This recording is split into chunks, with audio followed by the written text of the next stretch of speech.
Hello again, everybody. Welcome to the Chad Lister Show here at North Greenville University. I'm your host, Fred Battenfield, and Coach, welcome back and Happy New Year to you and your staff and your players. First time we've been together this semester, and let's talk about Crusader basketball. Great, looking forward to it. Okay, well, since this is our first show of the year, you've had a few games back from the break, a little up and a little down. So a lot of things going on with your team right now.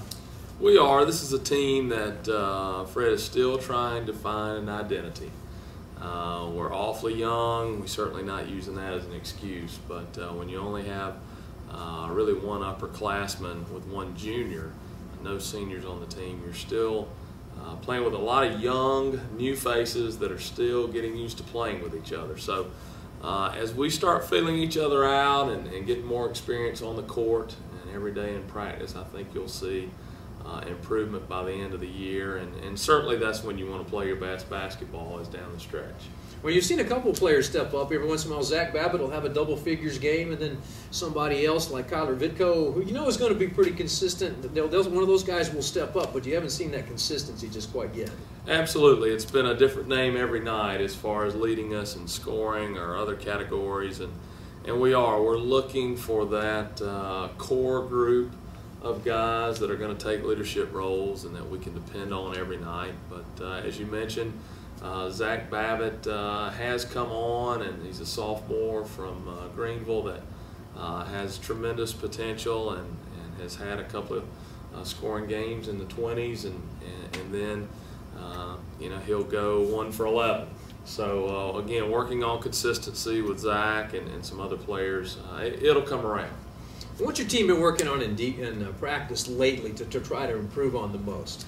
Really offensively, we're just trying to gel. We're really trying to work on some fundamentals, just really going back to some basics, handling the basketball, passing the basketball, trying to cut out some turnovers that are really unforced, and that has been an issue for us. So we're just working on some of the fundamentals of the game, and also trying to get some continuity in our offense.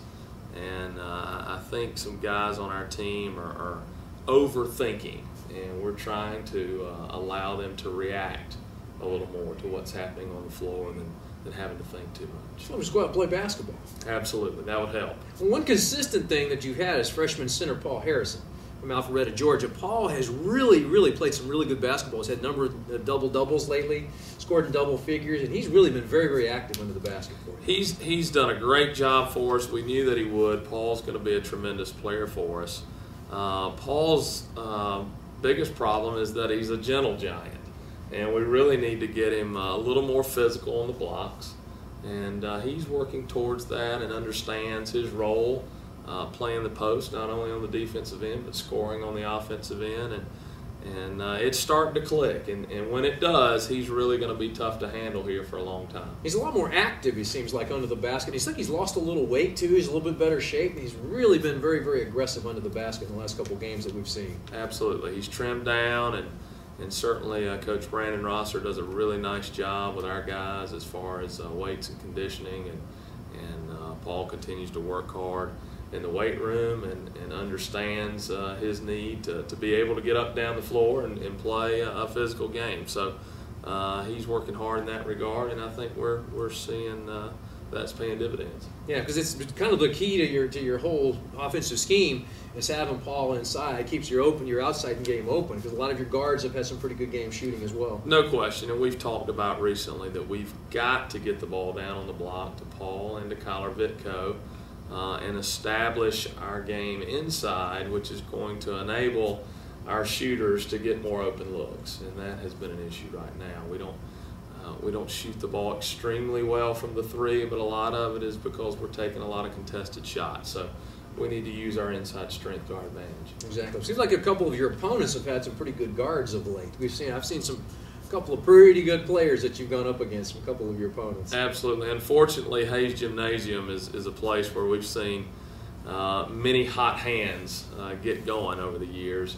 I don't know if it's the closeness of the wall, behind the backboard, and you don't have that arena feel, but we have seen over the years some guys get the hot hand and become streaky shooters here in Hayes Gymnasium, and unfortunately, it's happened to us against Allen and against Erskine, and most recently with Erskine, Brandon Wright, who is one of the best players in the Carolinas Conference, and he certainly got the hot hand for the Fleet and did a lot of damage to us here Saturday. And to find a way to get some of your players to catch a little of that so they can get that hot hand going. Absolutely. I'd love to see it. Well, Coach, what's coming up for your team the rest of this week? Well, we've got a lot of games coming up in a short period of time. We're almost to the period of our schedule where we're going to play 3 games a week the rest of the way. And tonight we have Montreat at home. We lost a close 1-point decision at Montreat early in the year, so I hope we kind of have the revenge factor in our favor, and guys looking forward to hosting Montreat tonight.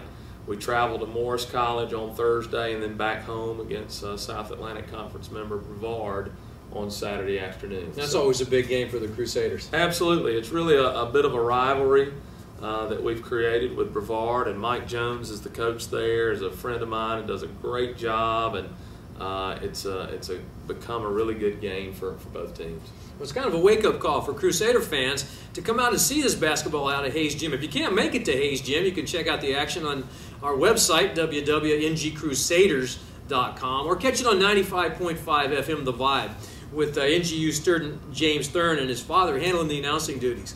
Well, Coach, what else is coming up with your team? Well, we just continue to work hard every day. We've got a lot of games, a lot of home games still coming up, so we certainly want to invite our fans out and experience what I think is the beginning of great things to come from a very young group. And they continue to work hard every day, and I'm really excited about where we're headed with our program. That's great. Well, if you haven't seen the Crusaders play, now's the time to get out to Hayes Gym. Come out Saturday night and check out the Crusaders. That's all the time we have for this edition. For Coach Chad Lister, I'm Fred Battenfield on the NGU Crusader Sports Network.